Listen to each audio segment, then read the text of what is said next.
9 p.m. in RTD. Time to English New Edition. For tonight headlines, we have a strategic partnership for maritime security and development between Japan and Djibouti.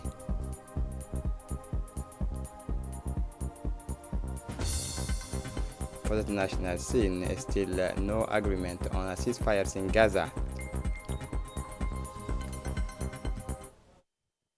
To our newsroom, educational visit to the National Assembly. The National Assembly is continuing its strategy of popularizing parliamentary proceedings by focusing on raising awareness and educating young people at the invitations of the President of the National Assembly, Dileita Mohamed Dileita, to 6 fourth classes from the EPSO, accompanied by their teaching staff, spent on a morning learning about the activities, role, and missions of legislator. Thanks to the logistical support and technical expertise of the members of the Bureau and the General Secretary of the National Assembly, more than 70 students, representative of future generations, explored behind the scenes of the institution.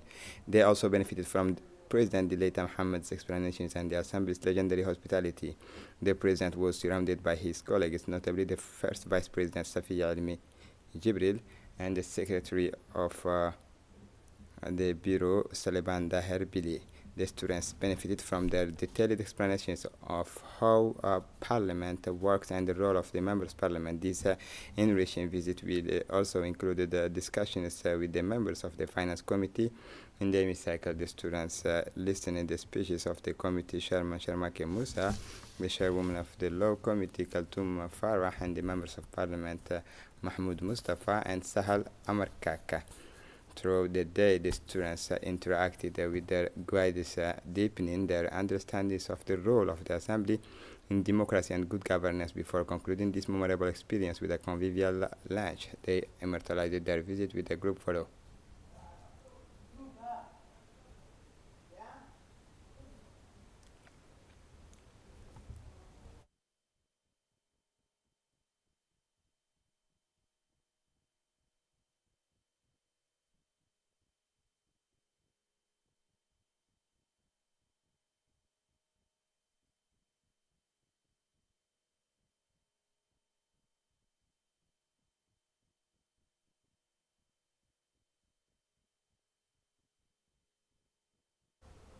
The progress on the 2025 budget as part of the examinations of the initial finance bill for the 2025 financial year, the General Economy, Finance and Planning Committee met for four working sessions on Wednesday, 25 December.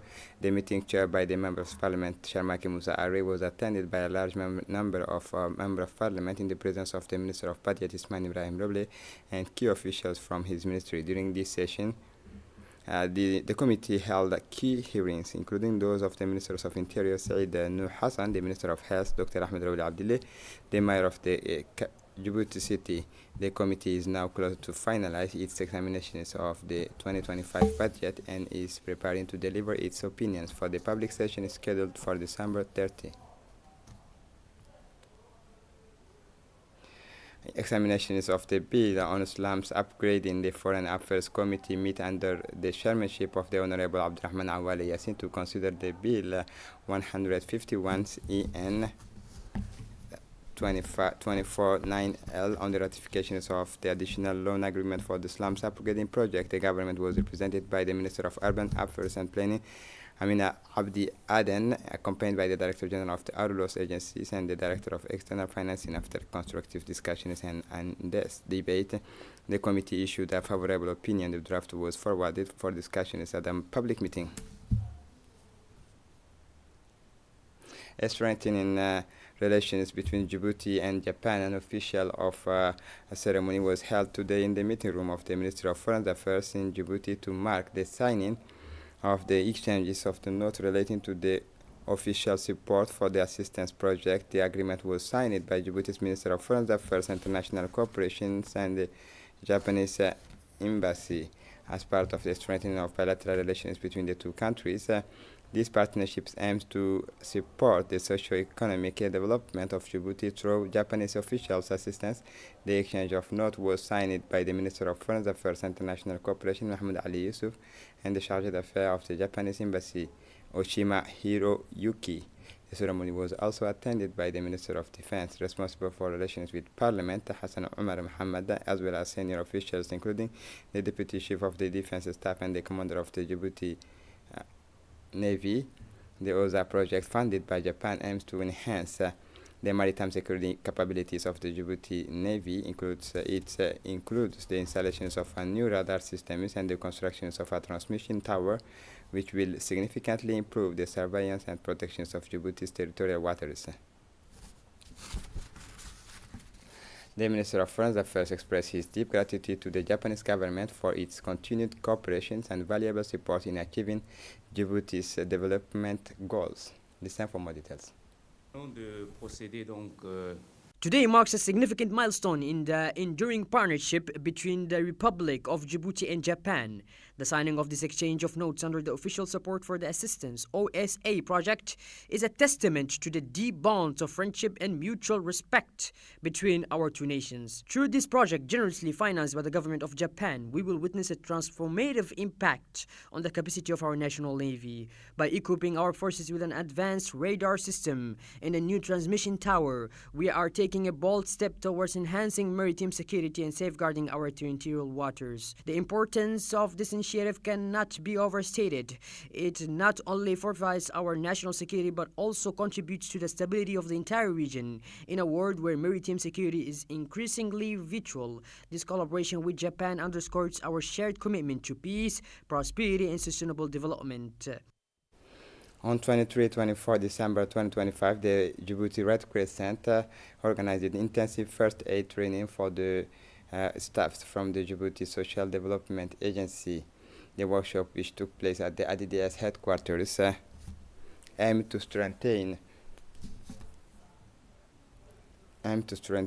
the practical skills of staff working in the field as part of the Emergency Social Protection and Food Crisis Response project led by a specialist team from the CRD. The training focused on essential first aid procedures, including realistic simulations of accidents and to put knowledge into practices in real life situations. The session covered several key modules including the protection victims, providing accurate alert and responding to the critical such as choking, hemorrhages, and cardiac arrest.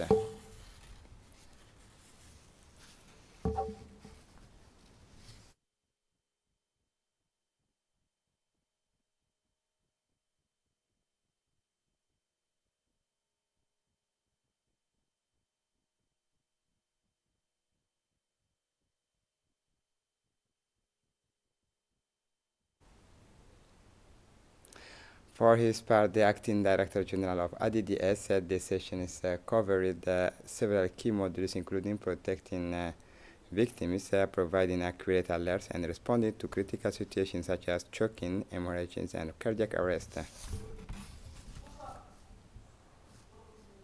The distributions of allowance for orphans in Al Sabih as part of its ongoing effort to help the most vulnerable group. The Diwan Zakat Foundation distributed the second installment of the orphans allowance for 2024 on Monday, 23 December. This initiative benefited 81 orphans in the Al Sabih region. The ceremony took place at the Regional Council headquarters in the presence of Sharmaki Hassan Alale, the President of the Regional Council, Adan Hussein Adan, Head of the Orphans Sponsorship Department at the Diwan Zakat Foundation, Ms. Nima Hussein Hosh, Head of Communication. This installment is part of a wider distributions campaign covering all the interior regions of the country. Similar operations were recently carried out in the regions of Arta and Dakhil. Efforts are continuing to reach the other regions in the coming days. The ceremony concluded with thanks to the generous donors whose contributions go beyond mere financial support. They embody a noble humanitarian act aimed at improving the lives of the most vulnerable in society. The commitment of the National Focal Point of Small Arms in Ali Sabih as part of the month of amnesty, the National Focal Point on Small Arms and Light Weapons is continuing its effort to promote peace and security in the country's interior regions. On 24 December 2024, a delegation comprising the CNA Hussein Mohammed Abdu, Lieutenant Mukhtar Aden Duxiye, and Consultant Gamal Mohammed Hussein made a stopover in Al Sabih, the final legs of these regional towers. On arrival, the members of the delegation were welcomed by the prefect of the regions, Abdul Malik Mohammed Benoita, the president of the regional council. The aim of the visit was to raise public awareness of the dangers of the proliferation of small arms and light weapons. A number of key players took place in the discussions, including law enforcement representatives such as Lieutenant Daher of the Gendarmerie, Captain Mahad of the Bias Army, and Lieutenant Musa Duxiye, head of the region's police detachment. The Chinese medical team on missions in Tajura. The Chinese medical teams in Djibouti carried out an essential mission to the regional hospital in Tajura, a landmark event enhanced by the presence of the prefect of the regions and the president of the regional council. This initiative embodies the efforts of the international cooperation in the services of the well-being of the local population under the strict supervision of the Director General of the Tajura Regional Hospital. The medical caravan offered a wide range of services: stomatology, cardiovascular medicines, traditional Chinese medicine, general surgery, ears, nose and throat, orthopedic, urology, and neurosurgery.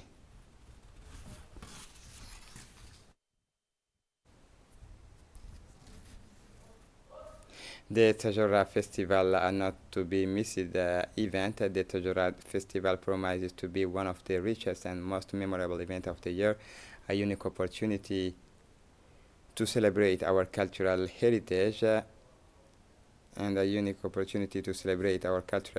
and to close the year in style. Organized by Tekem Tarago Association, the event will showcase local traditions, the living arts and the talents of artists, craftspeople from Tajura and beyond. From 26 to 28 December, the festival will offer varied programs of the musical performances, traditional dances, a craft exhibitions, interactive workshop and conferences. The latter will address key themes for our region, such as preserving the environment and promoting our cultural heritage.